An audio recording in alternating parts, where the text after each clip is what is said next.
안녕하세요. 권가희 커피 특강 5번째 강의 시작하도록 하겠습니다.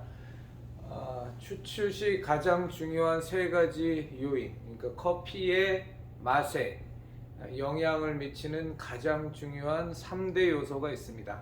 오늘은 그 부분을 제가 집중적으로 우리 강의 들으시는 분들에게 설명을 드리도록 하겠습니다. 지난 시간에 제가 커피 추출의 대분류를 말씀드렸습니다. 그래서 수용성 성분만 추출하는 방식, 핸드드립 커피, 사이펀, 프렌치 프레스, 심지어는 터키시 커피까지 농도 차이는 있을 수 있고 맛의 질감 차이는 있을 수 있어도 그 모든 것들은 다 커피에 포함되어 있는 물에 녹는 수용성 성분만 추출하는 추출 방식이다 라고 말씀을 드렸죠. 그리고 또 하나의 그 대분류에 들어가는 게 수용성 성분하고 지용성 성분을 같이 추출하는 방식, 딱 한 가지라고 말씀드렸습니다. 에스프레소 추출, 그러니까 수용성 플러스 지용성 추출 방식을 에스프레소 추출 방식이라고 해도 큰 차이는 없는 겁니다. 이태리에 가면 마키네타, 우리가 일반적으로 말하기는 모카포트라고 부르는 그 추출 도구가 있습니다. 가정용 에스프레소 도구죠. 그것도 분명히 수용성 성분하고 지용성 성분을 다 추출하는 추출 방식입니다. 기계식 에스프레소만큼은 아니어도 그래도 그 모카포트도 분명히 그 지용성 성분이 크렘하고 에멀전이 나오거든요. 에멀전은 좀 적게 나오죠. 아무래도 기압 압 차이가 있어서. 근데 어쨌거나 그것도 수용성 성분과 지용성 성분이 함께 나오는 에스프레소 추출 방식이다 라는 말씀을 드렸고요. 저는 또 하나의 큰 분류로 더치커피, 요즘 콜드 브루라고 하는 것을 하나의 큰 대분류로 넣는다고 말씀드렸습니다. 물론 더치커피에는 수용성 성분만이 추출이 되지만 찬물 추출이라는, 어떻게 보면 콜럼버스 달걀 같은 겁니다. 참 별것 아닌 것이라고 볼 수도 있지만 실제적으로는 굉장히 획기적인 추출 방식이죠. 커피를 찬물로 추출한다라는 건 이건 정말 콜럼버스의 달걀 같은 겁니다. 달걀을 어떻게 세울래? 라고 했을 때 안 세워지니까 콜럼버스가 그 달걀을 탁자 위에 깨서 세웠지 않습니까? 그런 겁니다. 전환, 생각의 전환. 물론 콜드브루가 실제적으로 그 일본인들이 얘기한 것처럼 네덜란드 상선에 그 물탱크에 커피자루가 빠지면서 추출이 된 것인지 아니면 또 다른 경로로 된 것인지에 대해서는 그건 누구도 검증할 방법은 없습니다만, 우리 이 강의를 들으시는 수강생이나 제가 염두에 둘 것은 찬물 추출이라는 것은 굉장히 독특하다. 저는 이것에 대해서 우리 수강생분들이 좀 염두에 두셨으면 좋겠어요. 그러니까 저는 제 강의의 특징은 뭐냐면 일반적인 제너럴한 것도 물론 강의를 해드리지만 제가 계속적으로 저 자신도 마찬가지고 관심을 두고 또 전하고자 하는 내용은 뭐냐면 근본적인 원리입니다. 이 근본적인 원리에 대해서 제대로 깨닫고 있느냐, 알고 있지 않느냐, 못하느냐에 따라서 사실은 커피를 예를 들면 그 사람의 커피는 무궁무진한 발전 가능성을 갖느냐 아니면 그냥 딱 갇혀버리느냐의 차이점이 생기거든요. 그래서 저는 항상 그 부분에 초점을 맞추는데 우리 수강생분들이나 저나 추출이라는 것이 무엇인가에 대해서 확고하게 좀 개념을 좀 가져주셨으면 좋겠어요. 저랑 같이 하면서. 그러니까 하나의 예를 들어보면 이렇습니다. 우리가 이거 이제 그라인딩 분쇄할 때 좀 자세하게 제가 말씀을 드릴 텐데, 보통 보면 프렌치 프레스라는 도구를 이용해서 커피 추출을 할 때 그 커피 알갱이를 제일 굵게 갑니다. 그러면 열이면 8, 9은 프렌치 프레스는 제일 굵게 가요. 그 다음 분쇄도로 그 다음 굵기가 핸드드립이야. 그 다음 굵기가 더치커피야. 그 다음 굵기가 모카포트야. 그 다음 굵기가 에스프레소 머신이야, 그 다음 굵기가 터키시야. 그냥 이렇게 기계적으로 외우거든요. 근데 그렇게 하게 되면 커피가 절대로 늘지가 않습니다. 왜 분쇄도를 얘는 제일 굵게 가져가야 하는지, 얘는 왜 중간 정도인지, 얘는 왜 곱게 가져가야 되는지 다 이유들이 있거든요. 그럼 그 이유가 뭐냐? 커피 추출, 무엇을 추출하기 위해서 그렇게 분쇄도를 가져가냐라는 것이 근본 이유거든요. 그래서 그것에 대한 이해도가 있는 사람과 그렇지 않은 사람은 커피가 앞으로 자기만의 커피를 만드느냐, 아니면 맨날 남이 만든 레시피대로 해서 기계식으로 외워가면서 그저 조금만 뭐 소스를 뭘 더 넣느냐, 파우더를 뭘 더 넣느냐, 이런 식의 변화밖에는 줄 수가 없습니다. 그래서 우리 제 수강을, 이 커피 특강을 수강하시는 분들과 저는 항상 커피란 무엇이냐, 그리고 추출이란 무엇이냐, 그리고 로스팅이란 무엇이냐, 분쇄라는 것이 갖는 근본적인 의미가 무엇이냐, 이런 것들을 단단히 기본적으로 이해를 하고 가셔야 그 다음에 우리 그 커피 수강생, 이 수강생 분들이 자신의 커피를 만드실 수 있는 겁니다. 이건 사실은 굉장히 중요합니다. 하나의 예를 들면 제가 이것도 하나의 그 드립커피, 제가 콜드브루 더치 커피 워터라는 거를 2001년인가요? 2002년인 것 같습니다.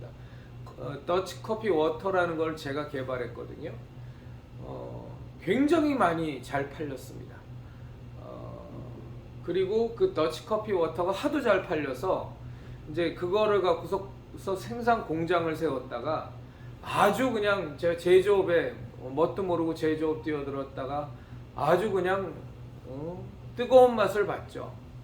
그리고 나서 도저히 감당이 못해서 좋은 이제 그 인수자를 만나서 공장 전체하고 카페하고를 전체 다 매각을 하는 그런 일이 있었는데, 이 더치 커피 워터는 굉장히 심플했거든요. 제가 하도 하루에 커피를 많이 마시니까 막 하루에 뭐 제가 한때는 그 필명이 뭐였냐면 글 쓸 때 제 이름이 5잔째 커피였습니다.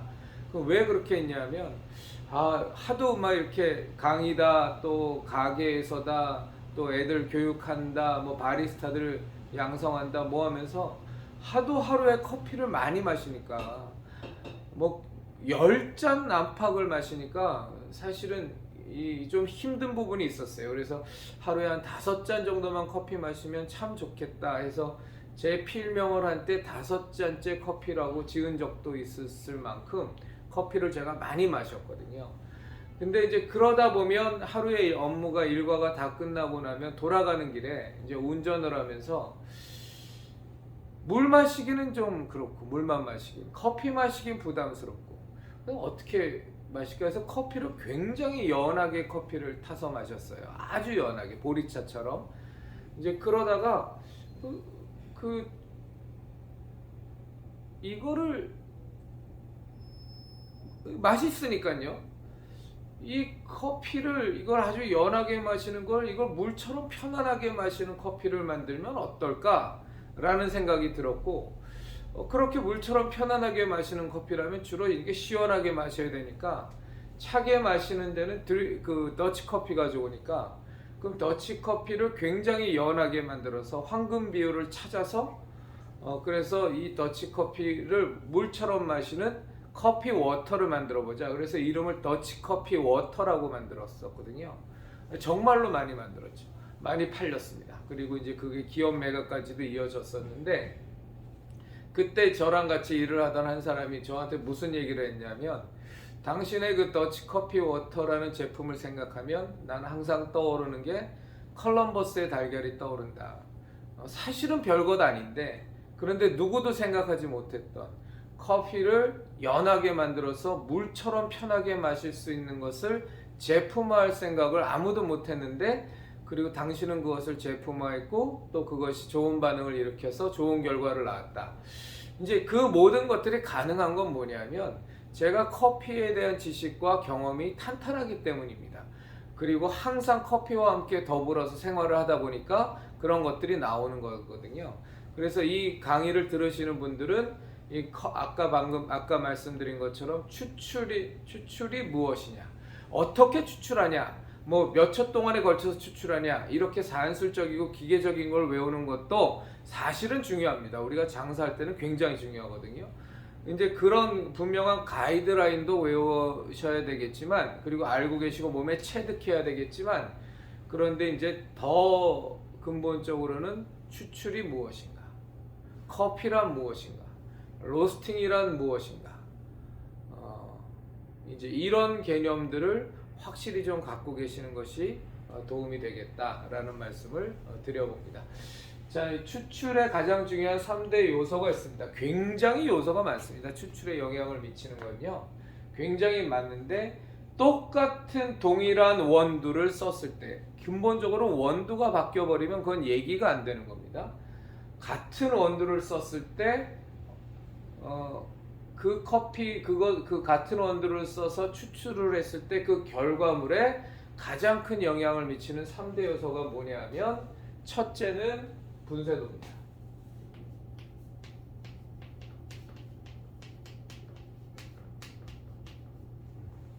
커피를 얼마만큼의 크기로 그라인딩을 하느냐, 이건 굉장히 커피 맛에 영향을 줍니다.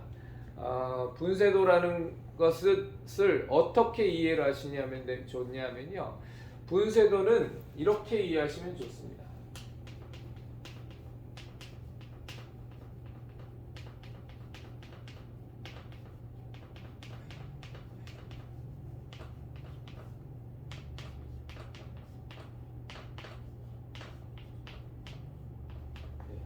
추출 표면적의 총합을 얼마만큼으로 바꿀 것이냐라고 이해하시면 훨씬 더 이해가 될 겁니다. 이게 말은 어렵지만 설명을 드리면 100% 이해하실 거예요. 자, 커피콩이 있습니다. 그렇죠? 커피콩이 있는데 이 센터컷이죠. 커피콩을 자르면 그럼 어떻게 되죠?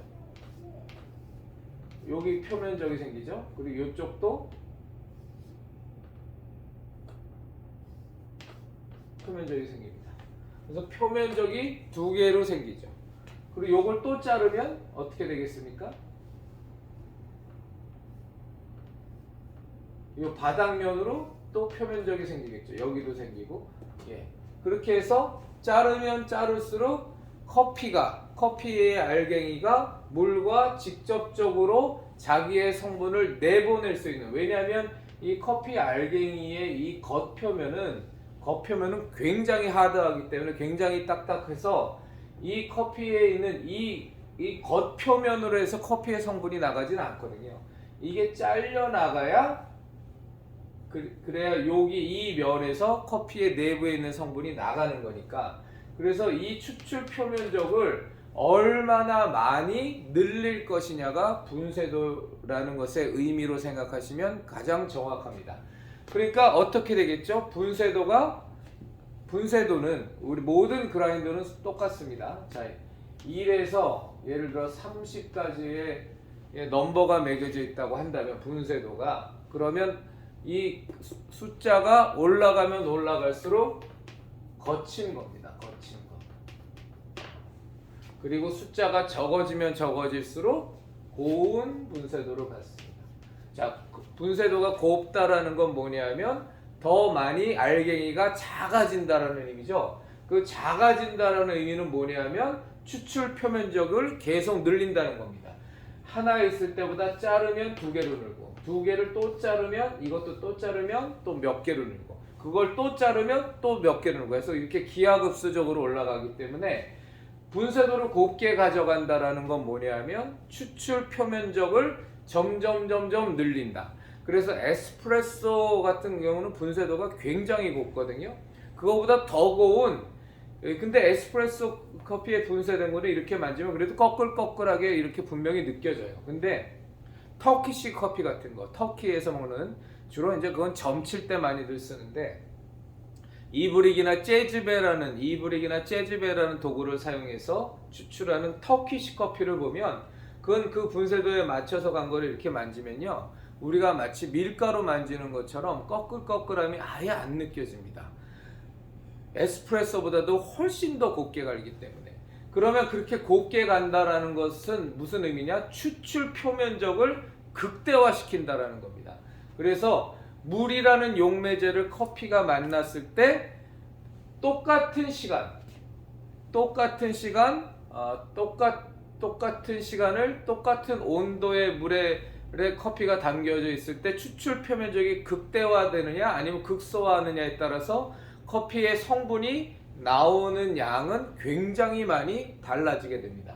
그래서 이 분쇄도가 커피 맛에 영향을 미치는 가장 첫 번째 중요한 요인입니다.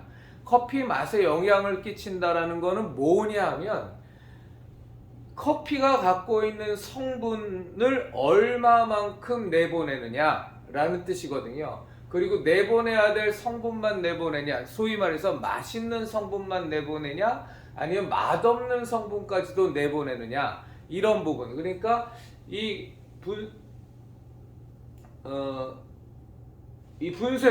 분쇄도가 얼마나 고우냐 거치냐에 따라서 이 커피가 갖고 있는 성분을 동일한 시간 내에 동일한 물에 동일한 온도의 물에서 얼마나 많은 성분을 내보내느냐, 아니면 분쇄도가 너무 굵어서 내가 원하는 것만큼 덜 내보내느냐 더 내보내느냐, 이런 것을 조절하는 그것이 추출인데, 커피가 물과 만났을 때 커피가 갖고 있는 성분을 얼마를 내보낼 것이냐, 내보낸다면 맛없는 성분까지 내보낼 거냐 맛있는 성분까지 내보낼 거냐, 이런 것을 결정하게 되는 첫 번째가 분쇄도입니다. 그럼 두 번째는 뭐냐? 물의 온도입니다. 물의 온도가 뭐 펄펄 끓는 100도냐 아니면 60도냐 아니면 80도냐 아니면 30도도 안 되는 찬물이냐에 따라서 또 동일한 양의, 예를 들어서 15면은 15의 분쇄도로 갈려진 커피가 있는데, 동일한 양을 동일한 분쇄도로 갈려진 커피를 제가 예를 들어 19g을 15의 분쇄도로 갈은 커피를 어떤 온도를 갖고 있는 물에 넣느냐에 따라서 추출되는 성분은 또 완전히 달라집니다.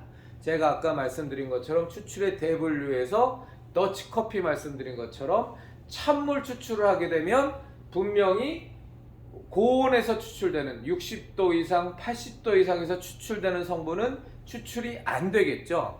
30도 미만, 예를 들어 20도의 물로 더치커피를 내렸다 그런다면, 콜드브루를 했다 그러면 20도 미만에서만 나오는 성분만 나오게 됩니다.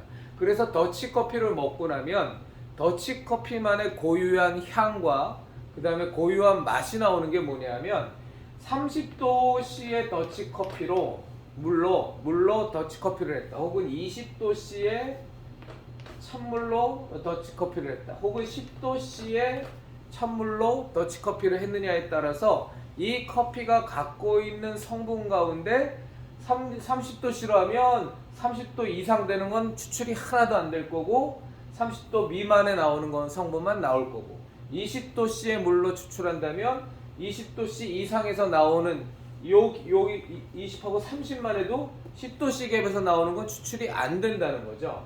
10도씨, 20도씨의 추출과 10도씨의 물로 추출하면 또 똑같은 결과로 성분의 갭이 생깁니다. 그것이 커피의 맛을 변화시키고, 그것이 커피의 맛을 시킬 뿐만이 아니라 그 커피가 그 몇 도씨의 성분의 변화를 시킬 뿐만 아니라 그 다음에 그 성분의 변화에 따라서 커피의 맛도 완전히 바뀌게 되는 겁니다. 당연하겠죠. 추출된 성분이 구성이 다른데 거기에 포함되어 있는 내용이 달라지니까 맛은 확실히 바뀌는 거죠. 그럼 세 번째는 뭐냐? 분쇄도. 첫째, 제일 중요한 건 분쇄도. 둘째는 물의 온도. 그 다음에 셋째는 시간입니다. 이 시간이라는 건 뭐냐면, 커피 원두가 물에 잠겨 있는 시간을 어떻게 가져갈 거냐. 그래서 예를 들어서 1분을 잠겨 놓을 거냐, 아니면 2분을 잠겨 놓을 거냐, 아니면 1시간을 잠겨 놓을 거냐에 따라서 당연히 물이라는 용매제를 커피가루가 만났을 때 내가 내보낼 수 있는 성분이 1분 만에 내보낼 수 있는 성분이 있을 거고 그 양이 있을 거고 2분에 걸쳐서 나가는 성분과 그 양이 있을 거고 1시간을 걸쳐 놨을 때 나가는 양과 나가는 성분과 양이 있겠죠. 그래서 맛이 굉장히 달라집니다. 이거 말고도 추출에 영향을 미치는 요소는 많습니다. 뭐냐면 대기의 온도서부터 오늘의 습도서부터 뭐 날이 얼마나 춥냐 덥냐, 여러분들도 나중에 커피를 본격적으로 뽑아 보시면 여름철에 똑같은 분쇄도와 똑같은 물의 온도와 똑같은 시간에 걸쳐서 커피를 추출했음에도 불구하고 외부 온도가 30 몇 도일 때와 20 몇 도일 때와 겨울철 같이 10도씨일 때와 그 맛이 완전히 바뀝니다. 그러니까 그 외부의 온도, 또 우리나라처럼 막 더운 여름철에는 습도가 80% 90%까지 갔다가 그 다음에 막 겨울철에는 막 40% 미만으로 떨어지는 이렇게 변화가 많은, 습도의 변화가 많을 때에도 커피 맛은 다 바뀝니다. 그렇게 많은 요인들이 커피의 추출에 영향을 미치지만 그 중에서 가장 중요한 거 세 가지를 꼽아라 그러면 추출 표면적의 총합을 가장 근본적으로 바꿔주는 분쇄도를 어떻게 가져가느냐. 두 번째는 그 커피가 물이란 용매제를 만나서 자기의 성분을 내보낼 텐데 그때 물의 온도가 어떻게 되느냐. 이 온도도 굉장히 중요하거든요. 온도가 어떻게 되느냐. 세 번째는 얼마만큼의 시간 동안 커피를 물 속에 집어넣을 거냐. 혹은 커피와 물이 만나게 할 거냐. 요 3요소가 커피 추출에는 가장 큰 영향을 미치는 요소입니다. 예. 오늘 이 커피 특강 5번째는 여기까지 진행하도록 하겠습니다. 커피 수강하시는 모든 분들 잘 숙지하셔서 앞으로 더 즐거운 커피 생활 혹은 카페를 차리실 분들은 더 실력 있는 커피 전문가가 되시기를 진심으로 바랍니다. 그리고 말씀드린 바와 같이 좀 더 심화되고 좀 더 퍼스널한 커피 교육을 좀 받기를 원하신다면